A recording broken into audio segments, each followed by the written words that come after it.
Hi, welcome to SBR Sports Picks. My name is Peter Loshak. Today is Wednesday, December 12th, and we are talking end of December bowl games right now with Al McMordie and Ian Cameron. The first game we're going to talk about with Al McMordie and Ian Cameron is going to be the Texas Bowl coming up on the 27th, I believe, between Baylor and Vanderbilt at Houston. This is a pretty interesting bowl game. Both teams can score, right? Vanderbilt started putting up points at the end of the year, although both teams trended under at the end of the year against their posted totals. Both teams can clearly score. And the line has moved in Baylor's favor a little bit. I was looking at this game. I'm not exactly sure who's likely to win this one or cover. Again, the line has moved in Baylor's favor. Jalen Hurd is going to be out for the Bears, but that might be a little bit of a factor that's being overvalued here. I guess I'd be leaning Baylor right now, and a little bit more so, I would be leaning over the modest total of 55. Again, both these teams can put up points. Vanderbilt really normally a team that is questionable on offense, really started putting up points at the end of the year, although they did still trend under their posted totals. I'm thinking about the over the modest total. Al McMordie, what's your take on this one? We'll start with you. Sure. Last season, the Vanderbilt Commodores won just 5 games. They failed to make a bowl game. So when it defeated its arch rival Tennessee in its final regular season game, that was its 6th win, and that was a huge win for this program because it enabled them to now qualify for the postseason.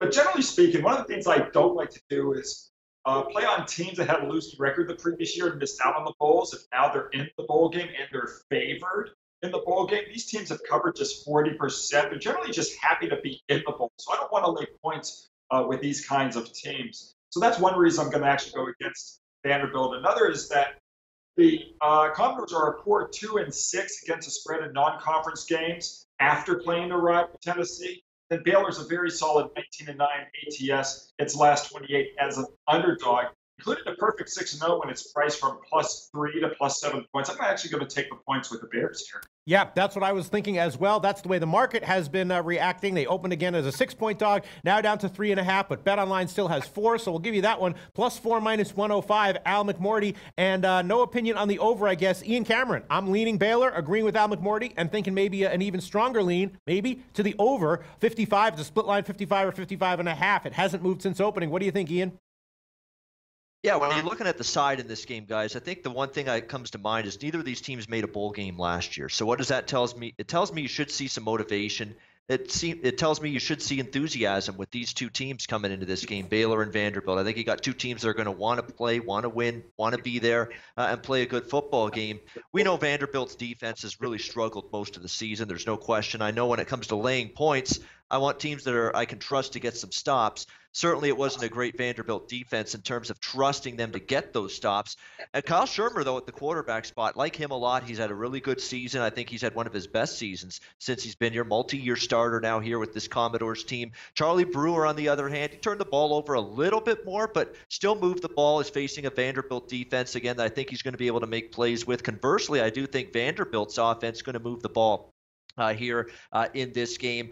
From a location standpoint, this game taking place in Texas, obviously, you're going to get a pretty good fan support, you would think, for Baylor, closer to home for them. So I'm sure the turnout for Bears supporters might be a little bit more than it is for the Commodores here in this game. Could be an edge for Baylor in that regard. I don't have much on the side in this game. But definitely looking over this total of 55. I think we're going to see both teams move the ball, put up some points here in this game. And I definitely think the offenses are the stronger unit for both the Bears and the Commodores. So over the total is the way I'm going to go in this game. Yeah, Baylor definitely has a tendency to give up big plays for sure. The only thing that makes me a little bit concerned is that, maybe Vanderbilt will try to slow this game down by using Vaughn, in the running game a lot. So maybe that will be their game plan here. But other than that, I'm thinking we're going to see a relatively high-scoring game. Al McMordie liking Baylor +4 right now.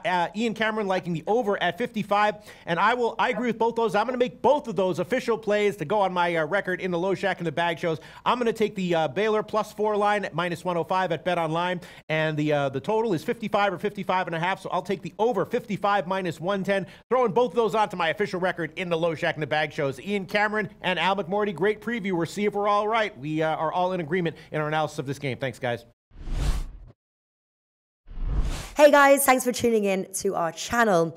Now we've put a lot of work into producing all these free videos, so please help us out and keep all our content free for you forever by simply liking, sharing, commenting, and subscribing.